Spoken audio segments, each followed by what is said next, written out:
Bingo. It's Ethereal Rose with Conversations, our new series where we get to interview awesome creatives. This creative happens to be local to the Minneapolis area. This is Color in Reverse, the host of Neon Night Twin Cities. Welcome back. Yeah, good to be back. We've been wanting to do the format of 1 hour episodes for this show just because attention spans, we have to kind of break it up in that way. And we hit the hour mark before we could really dive deep with Color in Reverse last time. And I want to fix that today. So there's so much background to what makes a creative into who they are today. And I would like to dive a lot deeper into the background of Color in Reverse. And I would actually like them to tell their life story today. So where would you like to start?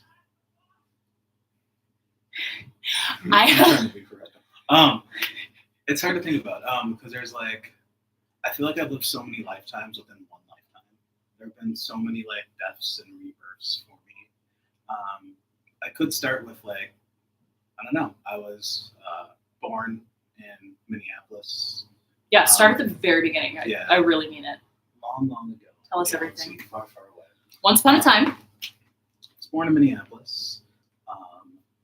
I have two half sisters that I've met maybe a couple times. I grew up with my mom, and we mainly lived everywhere. I moved around a ton as a kid. My mom was ill, so it caused a lot of we had to constantly move from place to place. So if you ask me the main places where I spent the most time in my life, probably North Minneapolis and Richfield, probably Bloomington as well. But I've lived all over. So yeah, that's kind of the origin of me. Tell us more. Tell us more. If we think about it from the perspective of what made me an artist, right? I think a concept that's consistent in my life is pain. Constant pain and how I choose to turn that into something. Because I think I realized from an early age, growing up dirt poor, growing up with one parent, I realized that a lot of the time I was on my own, and I had to, if I ran into an issue or if I had a problem in my life, I had to think of creative ways to deal with that problem. Otherwise, we didn't know what tomorrow was going to look like. And so that being said, I spent, a lot of time by myself, a lot of time just existing in this area where I'm I am unique and I can't relate to the people around me. And as I'm moving through life, I have to find a way to make myself valuable enough for people to desire to understand who I am. Just because I grew up so differently than a lot of the people that I knew. Did you have siblings? I have two half sisters, but okay. I didn't grow up with them. You didn't grow up with siblings in the house? So I was basically an only child. Okay. Yeah. And then, if I may ask, please feel free to not answer anything that you're not comfortable answering, but the illness that your mother had, was it a recurring illness or was it something more persistent, like an autoimmune issue? It was a persistent issue. Okay. So okay. It's like an illness that she'll have her entire life. Okay. Yeah. And so an illness that kind of made her unavailable in a lot of ways. Yeah. So that you were kind of on your own most of the time. Pretty much. Yeah. Okay. And gotcha. And it's weird because people see me today and they're why are you by yourself, or why are you so introverted, or why are you hard to get a hold of, or why are you always just doing your own thing, why are you so quiet? And it's just I'm used to being in my own energy. I'm really, really comfortable with it. Mm-hmm. Especially since growing up, a lot of the kids that I interacted with were bullies. When I was young, I didn't know. I was very naive. I was everyone's nice, and if everyone just stays that way, the world will be a perfect place. And the world is not nice, and so people don't stay nice. Yeah. if you don't have like, like a sense of self and a sense of boundaries, like you're just gonna get run over by the world. And so that was me as a kid. And Yeah. Just being nice to everyone and expecting people to reciprocate that same energy. yeah. Yeah. It taught me a lot though. It taught me how to like, the first thing it taught me how to do was like read people. Okay. So if I knew someone was going to like fuck with me, I could tell like they'd walk up to me and it'd be like they're an actor in a play, but they'd have like a tell. There'd be like a little smirk on their face, so I knew what was coming. Like they're playing a character of some sort. Right. Okay. Right. Interesting. I can't think of any stories about it. It's like a mask that they're wearing or a shield that they're wearing that's like masking who they actually are, right? Well, it's more like, have you ever heard a joke? Or not a joke, but like something happens, right? Yeah. And you're like, if I laugh at this, I'm going to hell for it. Absolutely. I cannot like not laugh at this person falling down the stairs or whatever. Okay. And so that like that little like that little smile starts to come out. Okay, where you're trying to hide what you're actually People hiding their intentions. I got like really good at that right away. Yes. You can feel people's energies, can't you? I think I'm pretty intuitive when it comes to people's intentions, except for the like small percent of people who have no tell. Okay. Even then, like I've run into a lot of those people too. But yeah, like not to place myself as a victim, but I've been in the position of a victim a lot, like growing up. Mm-hmm. And it's made me like really, really, really tough. Like I've been in so many fights. I've had, all sorts of like gun violence, and like I've experienced so many different types of things that I'm like, I don't know. Part of me is like numb to the world, but part of me is still like not hyper vigilant, but more like I know what to expect from people. Okay. I know. How is the way that you handle bullying today different from the way that you handled bullying when you were first confronted with it? What were your takeaways then that are different from now? I think when I was a kid, I felt that the world was very unfair to me. Mm-hmm. And so when someone was bullying me, I challenged it logically. And I'm just like, no, that's not true, because like if that were true, and I'd like argue with the bullies, and I'd always push back, and like people would be like, why don't you just like leave that person? Why don't you just like, give in and like don't let that person, walk away or whatever. Okay. And I'm like, I'm not gonna walk away. I'm not gonna like let someone run over me. I'm not gonna let them like get away with it. Yeah. And I would always like, go back and forth, and then I'd end up defending yourself, trying to justify your position. Yes. Whereas now, how is it differently? Whereas now, like I just understand that all people have reasons for the behaviors that they do. Okay. And a lot of the negative behaviors are coping mechanisms. Mm-hmm. And so now I don't see bullies as like, oh, they're a bad person, or oh, they're like, I see them as just like me. And with a different set of circumstances and a different set of choices. Yeah.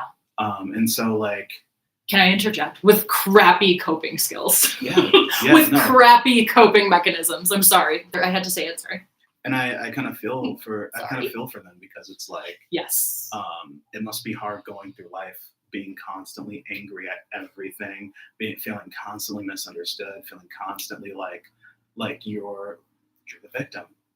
From what I understand, anger is always a front for a ton of hurt. Yeah, I agree. And I'm not making excuses for their behavior, because, of course, that type of behavior is inexcusable. But I mean, like, I think like also it's an attempt to communicate. Okay. Like I think a lot of the reasons I got bullied was like because my mom, when she was in school, she had a Valley girl accent. Okay. And I spent the most time with her as a kid, so I talked like her. Oh, okay. And then around people who didn't speak that way, they didn't understand it. And they're like, when I speak that way in my home, I get ridiculed. When I speak that way in like my friend group, I get ridiculed. Why is he allowed to do that? And it's just like something I don't even realize that I'm doing. But it's like just me existing is offending someone. It's touching on something deep and impactful. And I don't even realize it. Okay. Do you think they were interpreting that as some different form of gender expression? Possibly. Okay. But like also like I'm a race trigger essentially too. Oh, so there's like so many okay. layers to it. It's I also have been called a coon. I have been called that horrible word before. And it's like, wait, no. Like, no, that's not what we're doing over here, like at all. I'm sorry. But it's put a divide between me and like different groups of people. Okay. And not just like other Black people, but other people who like are hyper masculine, or people who are like, I don't know, people who have experienced people using like a greater vernacular, or however you want to like define it, as threatening to them. Yes. Like when I went to school in Minneapolis, right? All of the white teachers who talked that way just thought we were just idiots because, when we used slang, it was like we were just like, oh, these poor kids from the ghetto, like they don't know any better, and like that causes a lot of fucking like hurt and trauma, and like it fucks up people's lives. And when they see me talking like that, they identify me with that experience. Okay. And so that was part of it, but like you were othered by them because of Ebonics, more or less. Yeah. Yeah. But I mean, like, not all of the people that I dealt with were Black or were like used Ebonics. Like, yeah. I think the worst bullying that I experienced was from white people who didn't understand me too. Okay. Because they're just like, they go home to their parents who blame people of color for all their problems, and they go to school and they look at me, and that smirk comes back. That smirk that I was telling you about earlier. Like, I can just sense it right away. Ooh. It's so funny. I'm sorry. Before we started this interview, I said that I was going to try to like sit back and not interject with so much of my own shit, because I really want you to have this space to really like speak and tell your story fully. But oh my gosh, like my issue with the last interview as I watched the playback is I wanted to be like screaming and cheering in the background, because seriously, I resonate so fucking deeply with everything that you're saying. And the number one response that I got, because we like took turns, I'm half white and half Black, and we took turns. 1 week we would go to the white church. 1 week we would go to the Black church. And I was too white for the Black people, and I was too Black for the white people. And I didn't fit in fucking anywhere. I was a reject everywhere I went. But the number one response I got from the white parents specifically was, and here's the thing, they never verbally said it, that it was never verbalized, but it was like, stay the fuck away from my kid. I don't want my child being influenced by any of your cultural bullshit. Like, and I got the message loud and clear. I got the message. Like, I could see it in their eyes. I could see it in their body language. Like the way that they interacted with me, I was like, okay, you want to make sure your child has a promising future. And so don't, impose any of my cultural ideas on your child. Understood. Like, I will respect that boundary. Sorry, go ahead. Oof. I'm gonna try to zip it. It's funny because like I also like experienced that too. Like, it's funny because it's like kind of the opposite. At the time there was like, I don't know, maybe that was like 94, between 94 and 95. The big like talking point in the community was like Black men dating white girls. And I remember when I was a kid, I didn't have a lot of friends, but I met this one girl who was really nice to me, and I'd come over her house and I'd like hang out and like I don't know, we'd play with like her siblings or whatever, and we were kids. And I was like, man, I have a crush on this girl, like my first crush. And so I told my mom, and she's like, you can't play with her anymore. Yeah. She's like, you can't, because like, I don't want you to grow up thinking the standard of beauty and dating is like just dating white women. Oh. And so it was just like, well, fuck. And then I was deeply hurt by that. And then I like had to go to the girl, like sneak and go to her house and be like, hey, like, I like you. And she's like, I like you too. And I'm like, I know, but like my mom, she won't let us play together anymore. And this is why. Ooh. And so like fast forward to like third grade, some random girl is in my class, and this is in like a whole nother school district, so this is crazy. But like me and this girl are at odds like every single day. Like we are fighting about the dumbest things, and for some reason like we just can't get along. Okay. And then like maybe like we went through the school system together. So like fast forward maybe 4 or 5 years later, we were fighting again, and she's just like, you don't like me because my dad is black and my mom is white, and that's why you have a problem with me. What? And I'm like, I'm confused. I'm like, I didn't even know that about you. Like, Yeah. what's going on? Yeah. Then I realized that she was the girl from when I was a kid. Are you serious? Yeah. And it That's was just the like same this girl? it was the same exact girl. Fuck up. I'm so sorry. I was not expecting you to say that. Plot twist. Oh my god. So oh my god.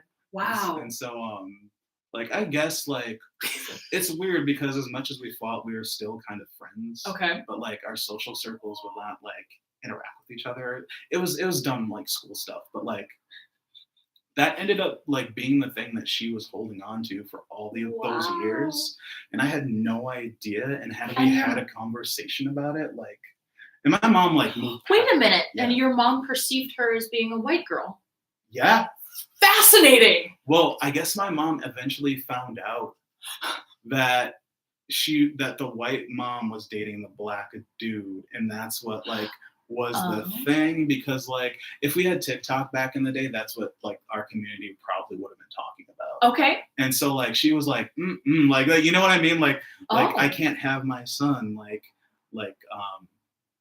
thinking that, because I don't want my son to go to jail. I don't want some white girl to call the police on him for some dumb shit, and then he ends up in jail. Like, I need to protect my son. And so it was like this whole convoluted thing. Interesting. You know what? Oh gosh, I said I wasn't going to talk a lot during this. And hold on, 2 things. Okay, first, I have a parallel story to like encountering the same person and not knowing it was the same fucking person. So this is so dumb. I'm going to tell it anyway. Sorry, everybody. I went and got my belly button pierced. A friend of mine ended up winning tickets on KDWB to the Booty Cruise. Oh, shit. I had no idea what the Booty Cruise was when I agreed to take this extra ticket that she had and go on it. It is an all-female cruise that features male adult entertainers, and they have lots of adult beverages, and they had a piercer on the boat, and they like went and did my belly button. Wait a minute, I'm sorry, this was when I got which one was it? Was this when I got my labret or my belly button done? Now I can't remember. This is when I got my labret done. She pierced through this, and I picked this huge gemstone that I wanted on the front of it, and she didn't want to use that one. She used this tiny one that was the same size as the bar. And I got home from the Booty Cruise and went to sleep. And when I woke up, my lip had swollen past the gemstone. The gemstone was inside of right underneath my lip. God. And I tried to push it through. And I was like, okay, well, this is fucked. I just paid $80 for this piercing that is going to have to come out. And I ripped that sucker out. It bled everywhere. It was horrible. Anyways, I'm working as a dog groomer in Maple Grove, and one of my friends is like, yeah, my friend is a piercer. She's like, yeah, she does piercings out of her home here in Maple Grove. She's like, why don't you come over to her place with me when we get off work? Like, she'll do your labret for you. I go over. I meet this young lady. She's lovely. And I'm telling her, I'm like, yeah, dude, the person who did my labret last time fucked it up so bad. I can't fucking believe it. She wouldn't give me the gemstone I wanted. Had she given me that gemstone, it wouldn't have, like, my lip wouldn't have been able to swell past it, blah, blah, blah. I had to rip it out that night. It was brutal, rah, rah, rah. She did the piercing. I friended her on Facebook afterwards. That's the time period we were in. And I went home after she did my labret piercing, and I scrolled back through her photos because I really like looking at like the progression of people's lives. Like, who have you been? Who are you now? And sure enough, this girl had lost 80 pounds approximately. It was the same fucking girl. It's the same girl. I mean, and I'm talking. Oh, it was perfect this time. Right, cool. I think she was beginner level when I met her the first time. And then 2 years later when she did it the second time, like, she's pro level.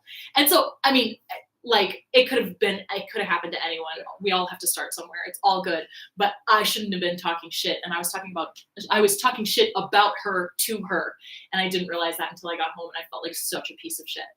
The second thing I was gonna say, sorry, I swear I'm not trying to take over. No, that's funny. The second thing I was gonna say is, I mean, I don't know, to your mom's defense, I guess, whatever.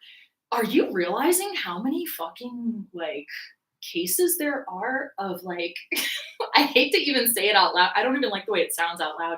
Like, there are white women abusing, like, psychologically abusing their Black boyfriends. Like, I've noticed this lately because there was an OnlyFans star. I'm not defending your mom, by the way. I'm just saying, like, if I could argue either side of this. Yeah.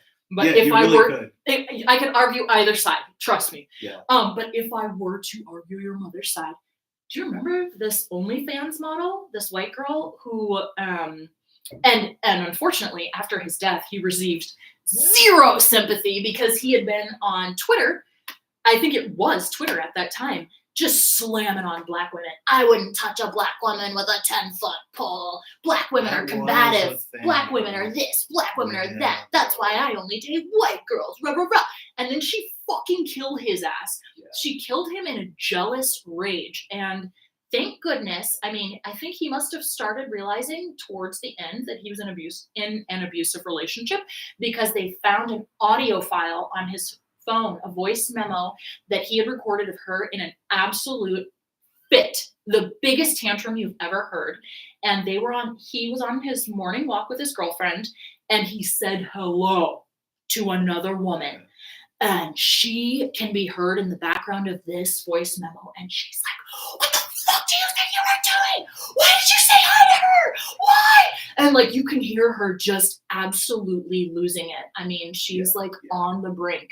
And then it made sense why she ended up stabbing him to death, because she was possessive, like super possessive. And that's the problem. That's the only problem with incidents like that, is they know that if they call the cops and they make up some bullshit and then like give themselves a bruise here and there, like, you're toast. 100%.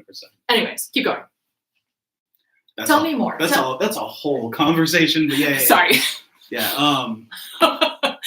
So third grade. We're in third grade. Are we in third grade? Okay. I thought. Yeah. Is this when you met back up with your biracial girlfriend who your mom thought was white? Yeah, so all of that happened.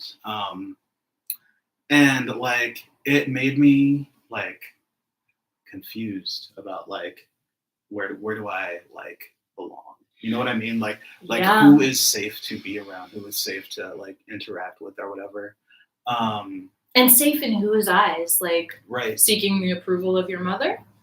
Not even that. Like, it's more of a safety thing with my mom, because she was tyrannical. Like, me and my mom are on good terms now. But she was controlling? It was part of her illness. And that's why, like, I was kind of like afraid to be anything but like a good Christian kid. Okay. And anything that I did that was outside of that framework, I had to be very sneaky about it. Okay. Because how it was like, her parents were like, how do I put this? On the other side of that spectrum. If we go back, a lack of values, perhaps, or no, it's more like, you know, my mom, me, good Christians. Okay. Her parents, they had like, I don't know, her mom and like my grandma had 9 other siblings, and they were all like, they were raised in the church, but like when they got older, especially the men, they deviated, and they were like out here doing stuff. Okay. And then her dad, my grandfather, legendary like person in certain parts of the city. I'll put it that way. Okay. And so, in a good way or a bad way? Not in a good way. Not in a good way. Not in a good way. Okay. And so, like, when it came to me and my mom, like, my mom was raised because of this, the work and the things that my grandparents did. They had, for a period of time, they had a lot of money. and my mom was called Princess. Like everyone called her Princess, and like, you know, she was never allowed. Her feet didn't touch snow until she was 4 years old, and they carried her everywhere, gave her diamonds and like all this stuff because Wow. with what the things they were doing, they could afford it at the time, and like it was all about like, especially with my grandfather, appearance. Okay. Everything was appearance. It had to have the nicest clothes. Had to, you know, whatever. And that was like a very short period of time in their life because Okay. shit caught up with them really fast. Ah. But it made my mom weird, and then she's also like ill, so there's like a lot going on with that. Okay. And for her, like eventually my grandmother married like a Muslim dude, because it was probably around, you know, in the 70s, and there was a lot of like Nation of Islam stuff happening. Mhm. And so like he was I can't remember if he was an army vet or a Marine vet, one of the two. But he was like very militant, very abusive, very violent, and you know, he was abusing my grandmother, and my mom had to be Muslim, and when she was 17, she said "fuck it," and she stabbed her abusive husband in the back with a knife, and he survived. But Wow. it was like, yeah, it was like a crazy way to grow up. Like I can't imagine what my mom survived. Did they stay together after that? They stayed together until eventually they had left. Okay. And when they left, they moved to this apartment. And I remember she told me when they walked in, they were like a horror movie. They were just like cockroaches running everywhere. Okay. And they couldn't. Wow. So they grabbed trash bags and they just left that man to a place that just had cockroaches everywhere. So they couldn't hang on to their stuff, and they didn't know what they were going to do. And I don't know how they survived it, but I'm so glad they did. Wow. I'm so glad, you know. And so I think about like some of the things my mom has done, and then I think about like how she grew up. Okay. She, you know, like as much as I love my grandfather, as much as I love my grandmother to death, she was kind of my rock through all of this. Mm-hmm. They did not raise her well.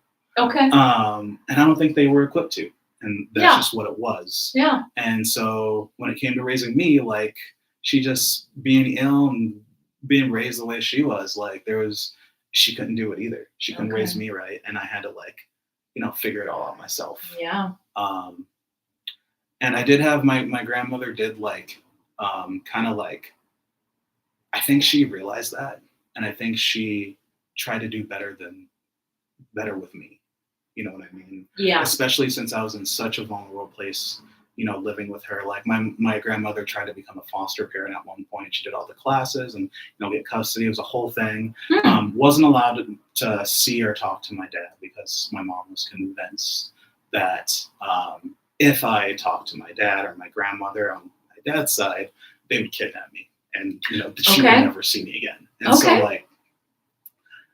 Okay, so that explains a little bit as far as like the paranoia about your safety. Right. Okay. Right. So that's like a whole thing. Okay. And then, yeah, you know, and because of all the chaos, I just bounced from like school to school, living with my mom, living with my grandma, my mom moving, and just like everywhere I went, the thing that was consistent though was people would try to fuck with me and people would try to bully me. Because you were always the new kid in town.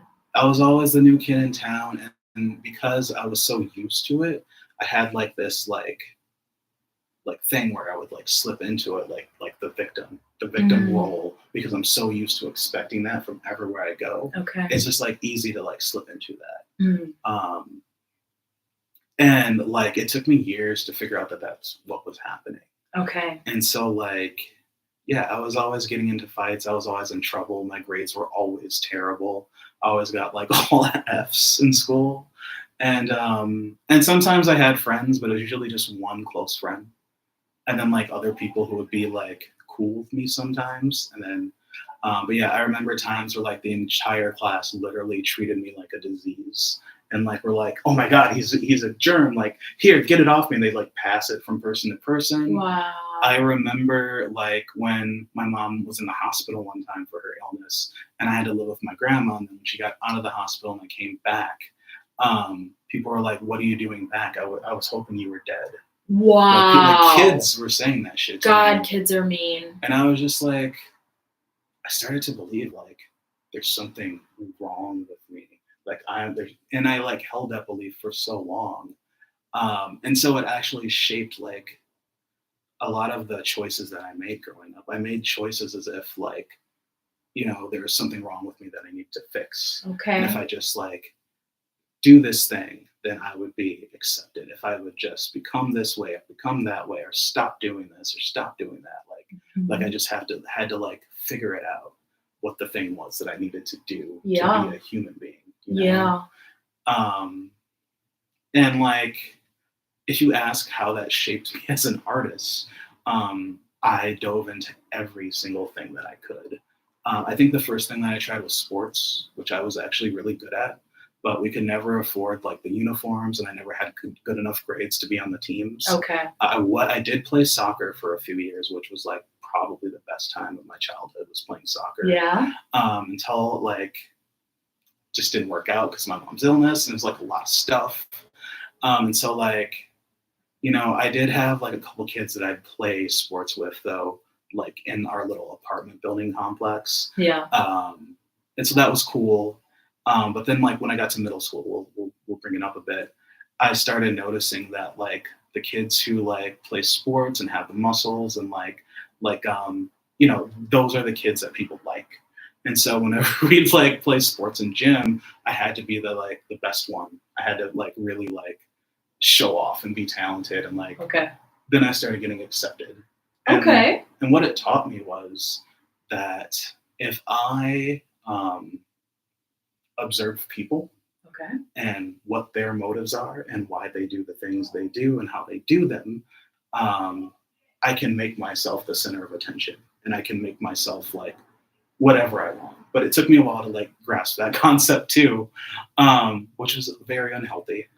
But like also like I had experiences where like we had like point and reward systems.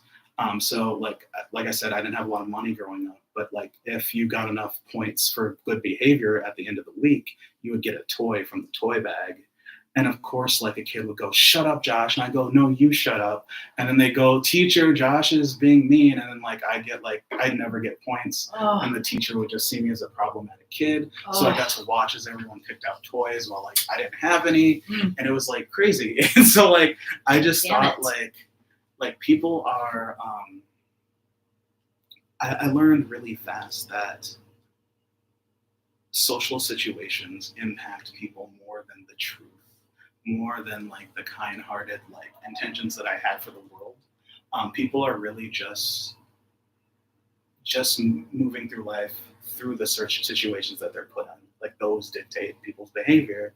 And I learned that if I can change those situations, I too can garner respect and attention and like all of these things. But I always chose not to because I didn't think it felt right. Okay. I didn't think it felt right.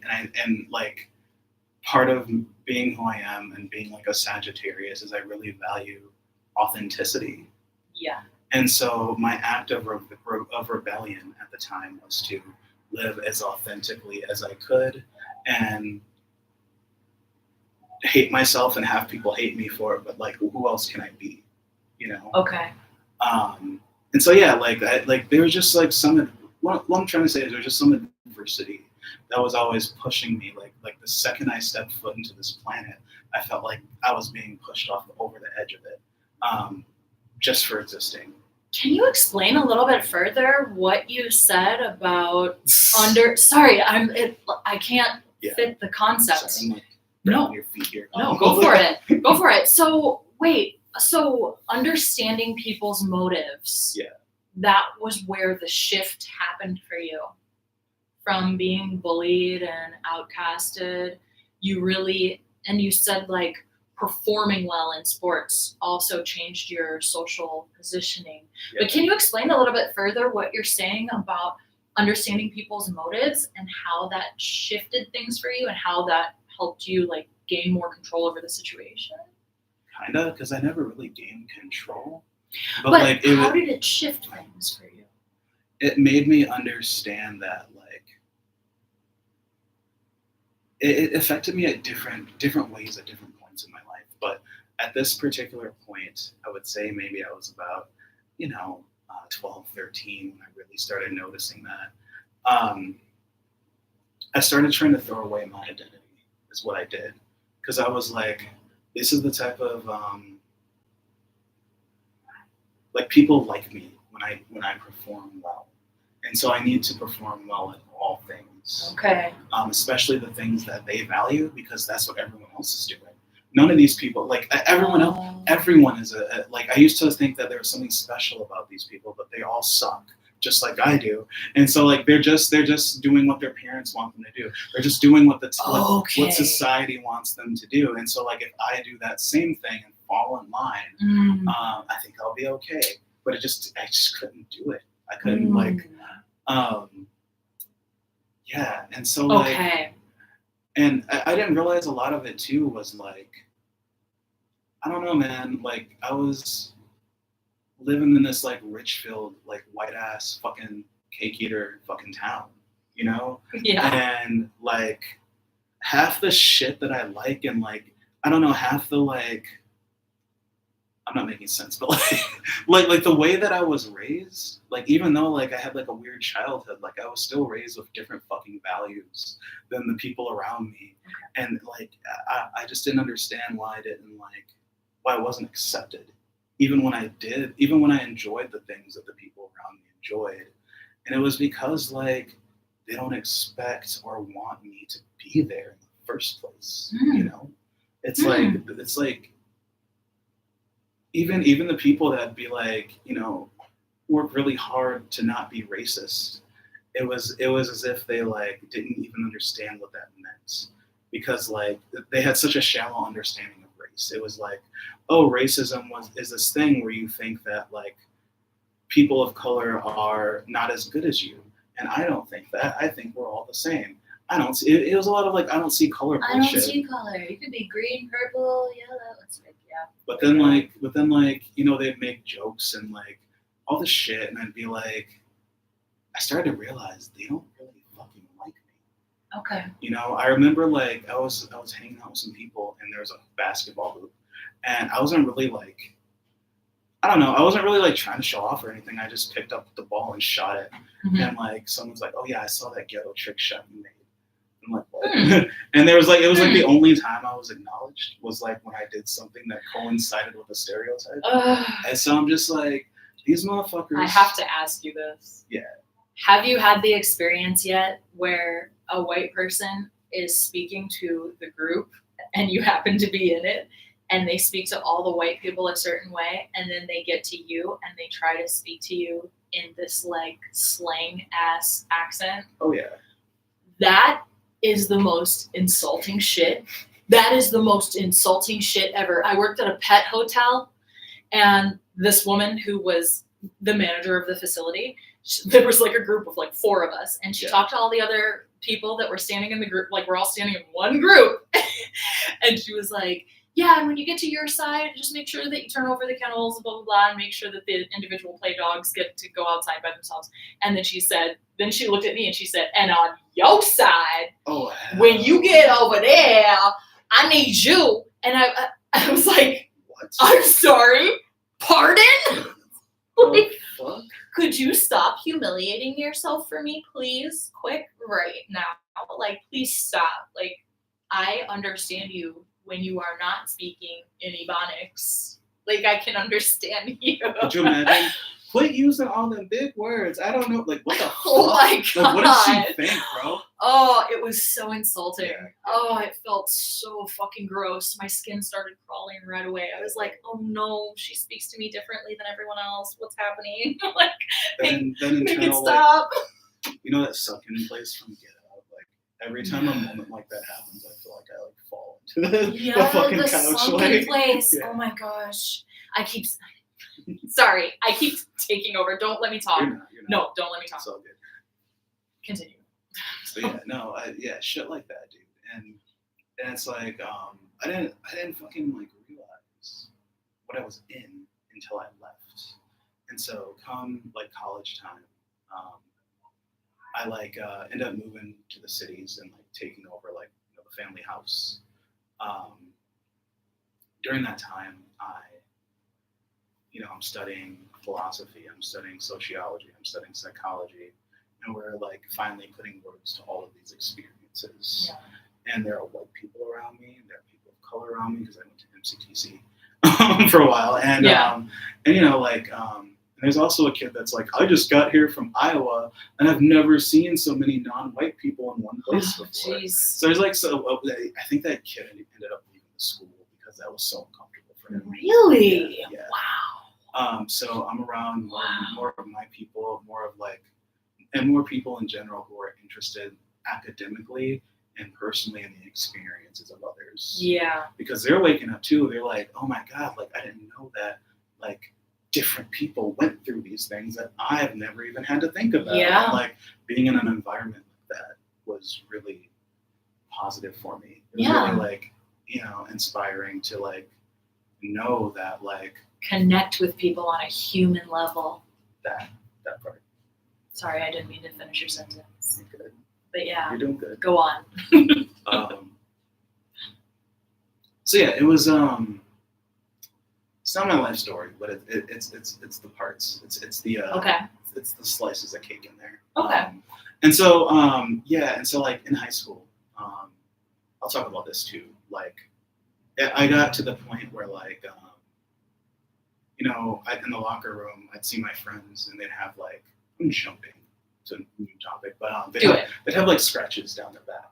Like and like we're like 14-year-old kids. Okay. And I'm like, this dude on the football team, he's got a girlfriend. I know he started dating this one girl recently. Okay. And I know like I think he's cheating on her with some other girl. And I'm like, I haven't had sex yet. Like I haven't had a girlfriend yet. What's wrong with me? Okay. And so I'm like, this must be the thing that validates me as a man, is to like have a human being be like a milestone to me. You know what I mean? Okay. And so like I ended up like having sex for the first time when I was like 14, 15. Okay. Nearly getting someone pregnant, nearly getting arrested because they were a white person. Oh man. And like we like snuck off together. And like the mom was like, where's my daughter? And I'm like, we're just at the fucking library skipping school because we want to spend time together. Yeah. So it was just like it was interesting. It was interesting how that all came full circle. And then like, there's just like so many ideas that I took with me from all of those experiences, and the way that I interpreted those experiences is like, I don't know why, but no matter what I do, I can't do it right, and I'm suffering every day, and I don't know why I'm suffering. And so like, I was awakened to like leaving like the religious beliefs that I had and abandoning those and exploring other religious beliefs. I got really deep into, Buddhist philosophy. I got really deep into paganism. I got really deep into like all these like sorts of things because I wanted to find answers. And I learned that religion was just, the Christian faith was just trapping me. Yeah. And so like, I became like, I don't know, really philosophical and really started thinking hard about these things. Okay. Would you say that you were seeking validation and looking to your peers for what would give you that validation? Is that kind of what you're saying with the story about like, oh, my peers are having sex, I think it's time for me to start having sex? Well, it's like, I see what you're asking. Is that what you're saying? It's more like, not even that my peers would validate me if they knew I was having sex with someone, but more so like, oh, this is proof that I'm a human because other humans are doing this thing. And I am not doing this thing. So you're proving it to yourself, more or less. Yeah. Because like that helps. I think when I talked about like how I started like seeing the world as being run by the situations that people are in and being more observant, like everything became like a scientific testing lab for me. Okay. And so like I'm just like, okay, if this person is very popular and they're, they have all these girlfriends and they're having all this sex, and I am not as popular as I want to be because in 9th grade I cared about popularity. That was when I was still like trying to like do all the things that made people like happy and like accepted. And so I'm like, okay, so I'm noticing this, and then I'm like, So that's the thing that I need to do. And we'll see if that gets that result. I'm just Okay. like, I'm playing God, Yeah. I'm just like, and so You're like, running experiments. it sucks because like, then people don't become people. They're not people. They're just like cardboard cutouts. And like, I think I struggled with that at that time because I was thinking like, man, all of the people around me are cardboard cutouts, and all they do is, whatever society tells them. Okay. And so and it felt so bad because I felt very lonely and isolated because I felt like all of my relationships weren't real, and all of the people that I was like getting to know, and like all the like it just wasn't real. And so I felt like I had to escape that. Okay. And your experiences, no, I really want to get this concept. So, and your experiences were what was going to break you out of that societal expectation reality. I think it was just another turning point where it was like, I'm realizing that doing all these things isn't bringing me the fulfillment and acceptance of others. Yeah. And it's like a carrot on a stick. Like, okay. You never really get there. Yeah.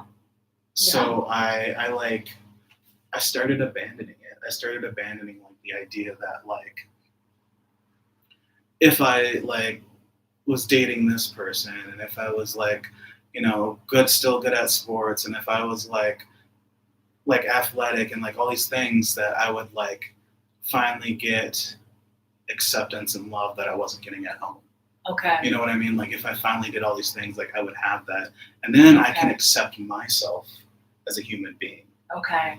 Because I needed everyone to accept me first because of those experiences being treated like a disease. Like, I need to change all of their minds. I need to like Naruto my way out of this shit. Okay. And so I tried, and I realized that the more I tried, the more I realized that the layers of society are bullshit. The layers of religion are bullshit. Yes. And I don't have to try so hard anymore.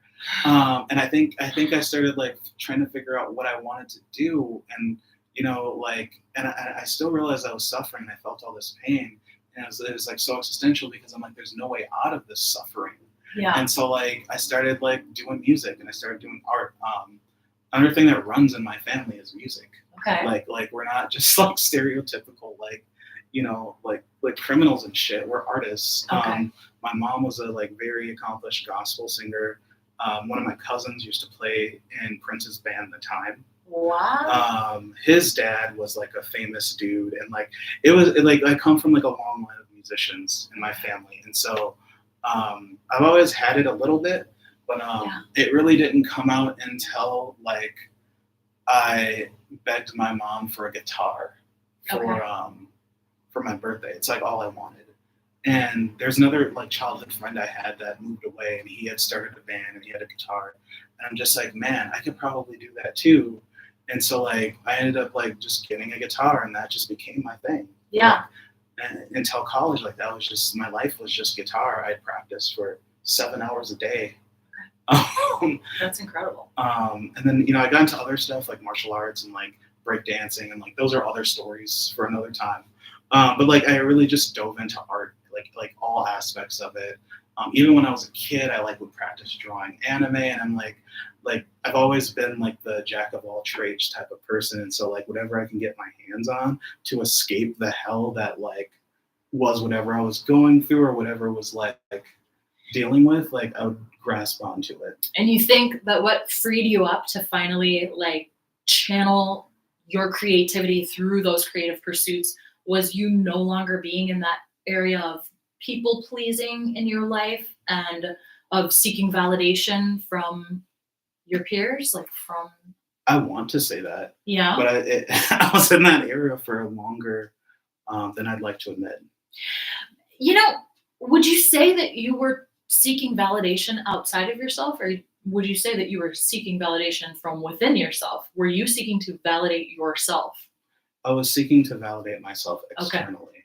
Because I was the type of person where like I can always validate myself internally. Like I know what I've survived, and I know what I'm capable of in my life. Yeah. But it was kind of like I was kind of like the tree falling in the forest. no one gave a shit because no one, Oh. everyone kind of focuses on their own thing. Oh. And like, no matter who I am, like, I just never felt accepted. I always felt like a disease. I always felt like, you know, I shouldn't exist. I always felt like, you know, I wish I could like trade this life in for a new one. And so I'm like, maybe one day if I become good enough, the great things that I see inside of myself, others will recognize. Okay. Yeah. That's how I thought about it.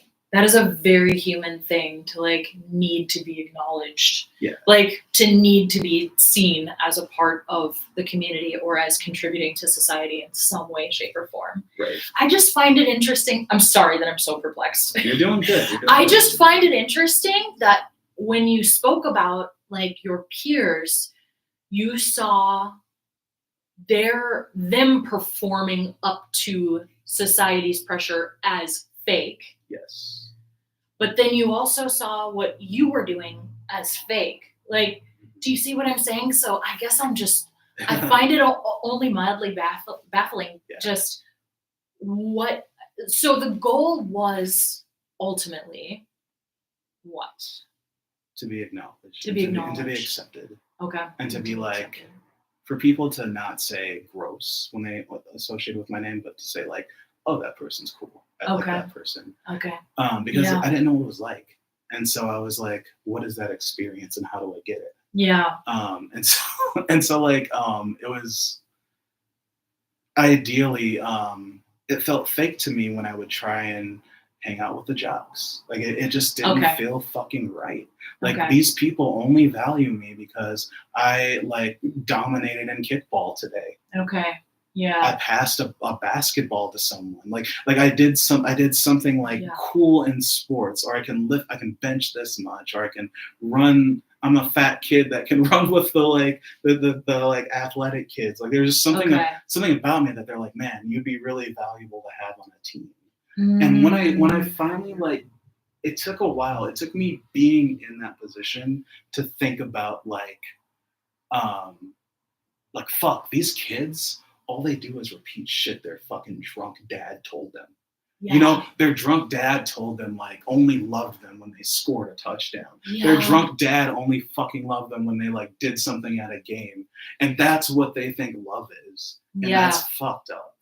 That's absolutely fucked up. And so like it just, once I understood that, when I listened to the way that they would communicate with me, where they just sounded like a 40-year-old Richfield dad, I'm like, where you can just tell they're repeating what their parents told them. You know, and so I'm like, that's what this is. This isn't cool. This is sad. This is fucking sad. Because when your acceptance is all accomplishment based, you will never get off of that fucking hamster wheel. Right. You will always, and that's what I'm realizing, is like you will always be reaching for the next thing and the next thing. Okay, I conquered this. Now this, now this, now this. You're just running in that hamster wheel, trying to maintain this level of validation and this level of like notoriety or acknowledgement amongst like the people that you want to people please. It's kind of wild, isn't it? Being a people pleaser gets you so far out of touch with what you actually want to do, want to be for yourself. Yeah. Like what you were sent here to channel through you, because like the fact of the matter is all of our lives have purpose, and it takes so fucking long to figure out what it is. Yeah. It takes so fucking long, and it takes so much slamming your head into this wall and into that wall and into that wall before you're like, okay, wow, I tried this direction, that direction, and everything's a dead end. Like, where the fuck am I supposed to be? Like, and life is frustrating in that way for sure. Right. And I wish there was an easy answer, but it's crazy to me how much people pleasing gets you out of touch with what your life purpose actually is. It's saying, I can't allow myself to be happy or exist until I'm acknowledged, and then I can please myself, and it never comes. So then you never acknowledge yourself, and so then you are always an item or an object to everyone and everything else. And when that happens, you can't get mad, because at the end of the day, it's you chose that. Yes. And that's the hard part. That's the hard part. And humans are tribal.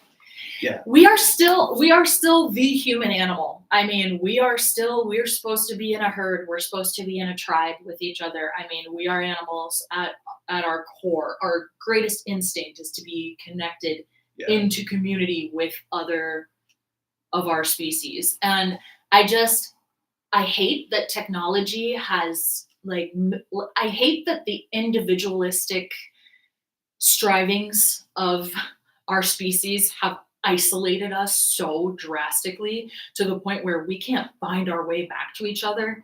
Like humans trying to socialize, like the amount of anxiety disorders that are going on among the human species right now, just trying to exist among each other. It's the saddest thing ever. I mean, even I will 1000% admit, I mean, hell, I'm an Aries, like I am the sign of the individual. Even I will admit, I do really well with people one-on-one. I love individuals, but put humans into a group setting and I'm fucking lost. I am fucking lost. And yeah, my experience was similar, like trying to integrate into a group. I was that person that floated between all of the genres. Like I had friends that were in the jock group. I mostly had friends that were goth. I had friends that were, you know what I mean, athletic. I have whatever, the pageant queens, whatever. You know what I mean? Like I was friends with everyone, but I bounced from group to group because I cared about the individuals in that group. And it kind of sucks because like, sorry, I don't mean to take over. Like I really don't want to. Because I'm right there with you. Well, empathy ended up being my superpower. Yeah. I noticed.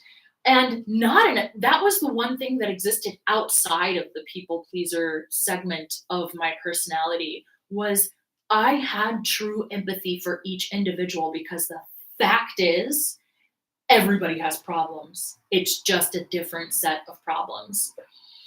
There was a young lady who used to work at the dog salon I was working at in Shoreview, and her parents were exactly what you were describing, image-based, so concerned with their public image.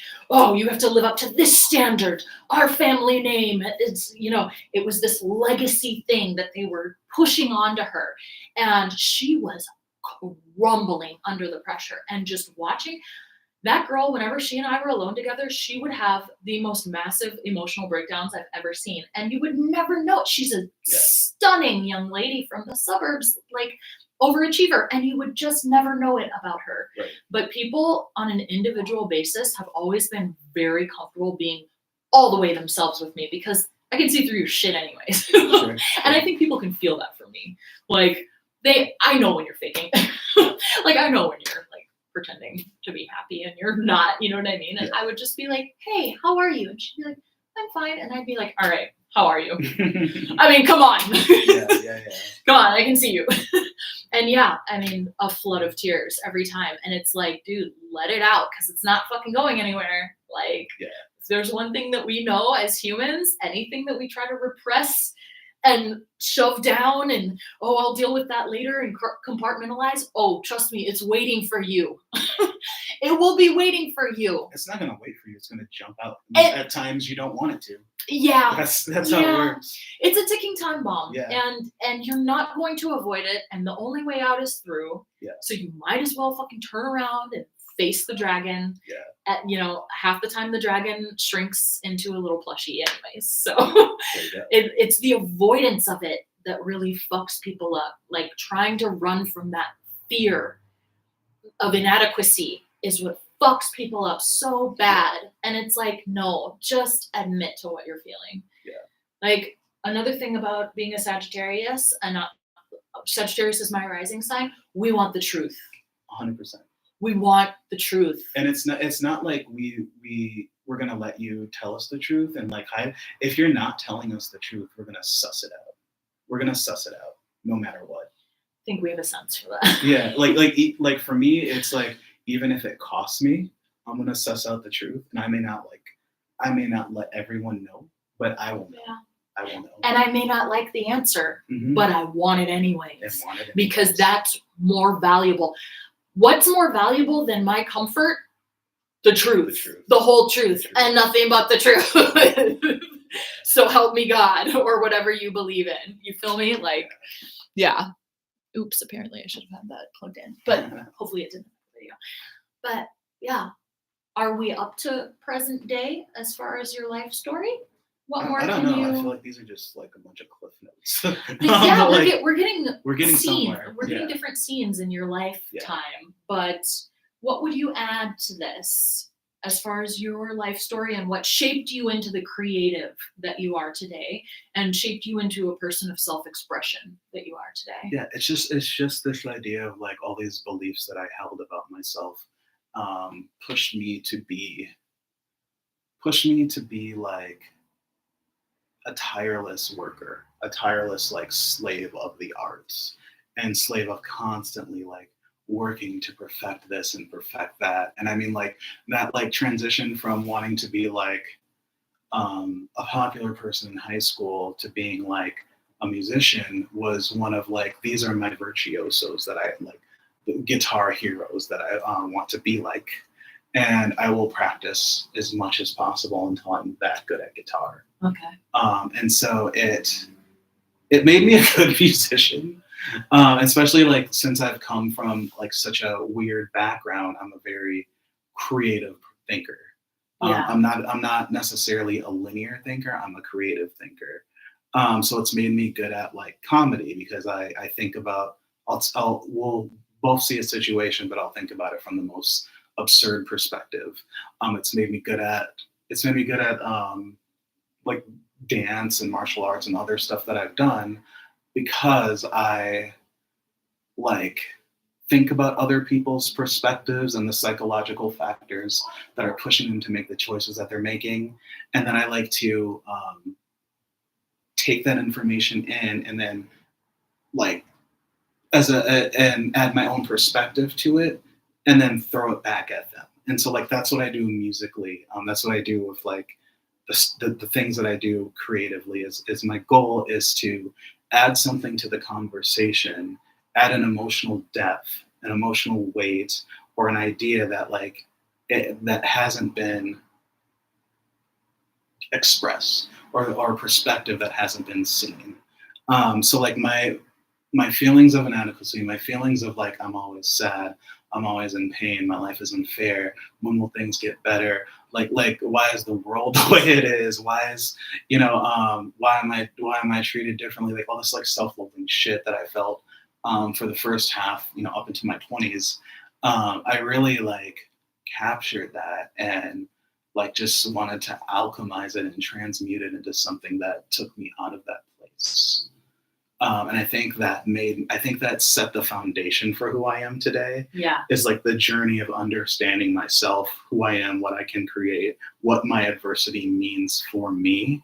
Now I'm in my 30s, so I've processed all that shit. I've had like 4 years of therapy, and I'm like now I come from a perspective of like, okay, I understand how my experiences were growing up, and I don't judge them. I don't judge the way that I thought. I don't judge the things that I did, but I do understand that there are just so many social, economic, and like systemic factors that contributed to that. Like that story isn't all just like me and my choices. It's like I discovered, it's the situation that I was in. And same with the other people in my life. And I'm just like now musically and artistically, I think, how can I tell the story of others and like create different perspectives and create a world like kind of like a test world where people can like experience the experiences of others in a way that makes you understand yourself, but makes you like have that same experience of like understanding that this like we're just all kind of like on our surfboards and the waves are controlling where we move. Sorry, I'm losing my train of thought, but I mean what I mean by that is like I want to create art that connects people and not only connects them through shared experiences, but experiences that you never thought possible that someone else could be going through.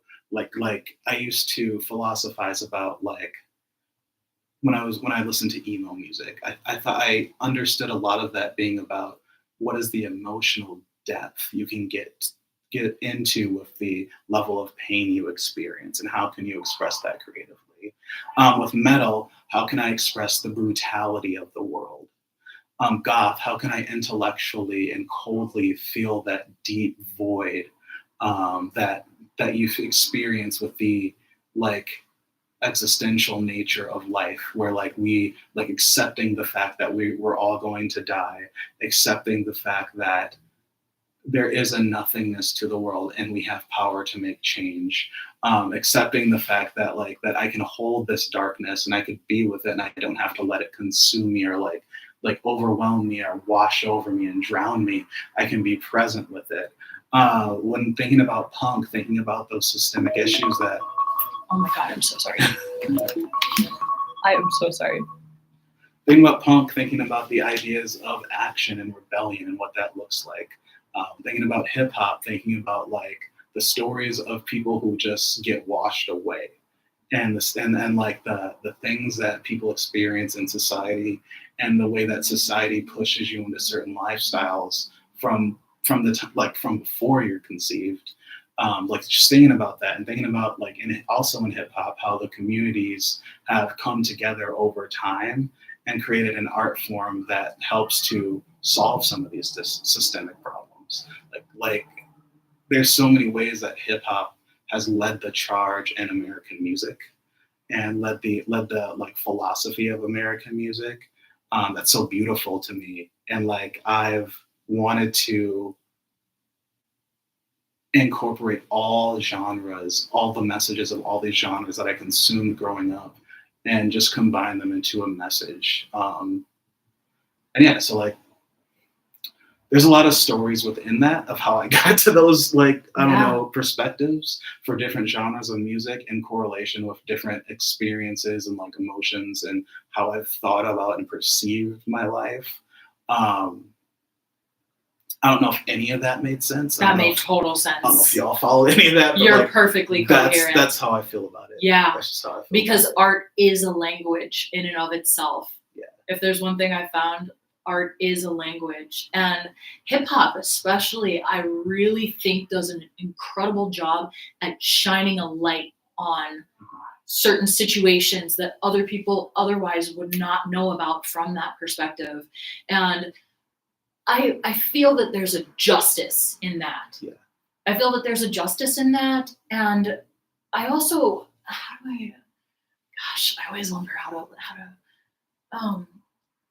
I feel that, yeah, there is a value to shining a light on injustice and actually painting the picture, actually conveying to other people what is happening. Art is a communication. Yeah. Like it is a way to connect and communicate to the outside world and let them know what your experience of life is, because we're all just having such a different experience from each other. And it's just so nice to come together and understand each other in that way to the best of our ability. But I think about one of my favorite rappers, Immortal Technique. Listen to this song at your own fucking risk. okay. Basically, it's a song about, it's like a story of a kid who just grows up in an environment kind of like me. He like wants to be the center of attention. Yeah. And what that means for him and where he grew up and where he lives. Yeah. Is it means joining a gang, and it means like doing awesome. It means the song's called "Dance with the Devil." If you know, you know. But it told this a graphic story. And the story has such a crazy plot twist at the end, and your jaw drops and you start crying, like you feel all shit. And people ask Immortal Technique, was that story true? And Immortal Technique's like, I can tell you, I could take you to this day to the building where it happened. Wow. And I feel like you can't get that from other genres. Like you can't. That just gave me chills, actually. The song is very chilling. Yeah. And so I'm just like, that's the thing I value most about music, is like you said, like especially hip hop, it can shine light. And Yeah. a lot of people come to music. It's kind of like I consider music almost like this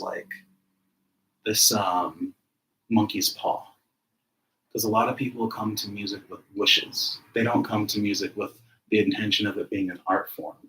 A lot of artists will approach music like, if I can input into this, I can get something out of it, but they don't respect the art. And it's just like magic. If like you're doing like some weird magic and you don't respect the rules of magic, like the law of three, what you do will come back to you threefold. If you don't respect that, then you're going to have a hard time with it. And I think that's what happens with a lot of people, where they come into music chasing fame and attention, and they get hooked on drugs, and they like all sorts of shit happens to them. And sometimes like these people have good intentions and shit still happens to them. So I think art is very convoluted, because there's the corporate idea of art, where it's like you get sucked into this fantasy world where all your dreams and desires are met. And then there's this idea of art where like you're the starving artist and you have nothing but the art. And I don't think either are really justified paths to take, because it's just a concept. But like I feel like there's a danger to pursuing art and creativity in a way that's like not community based, and it's a very ego serving, and like with anything, like it's dangerous, you know. It's a woman that you have to respect, you know. It's like, and so with me, I think that's the lesson that I've learned throughout all of this, is that I need to be doing this for the community that I want to see in the world. I need to be doing this for the voices that don't get heard, including my own. Also, there are conscious competence and there are unconscious competence, and that is just the theory that either you understand the formula that you're doing and what results it's yielding, or you do it automatically and you have no idea why you do it, for who you're doing it, and it just fucking works. And they say that you can never tell someone the path from the beginning of the path. You can only see how to get somewhere looking back, which literally means that when you do something, you're going on blind fucking faith. I don't like to use the word faith because obviously religious trauma, but but you're going on blind trust in yourself and trust in the process.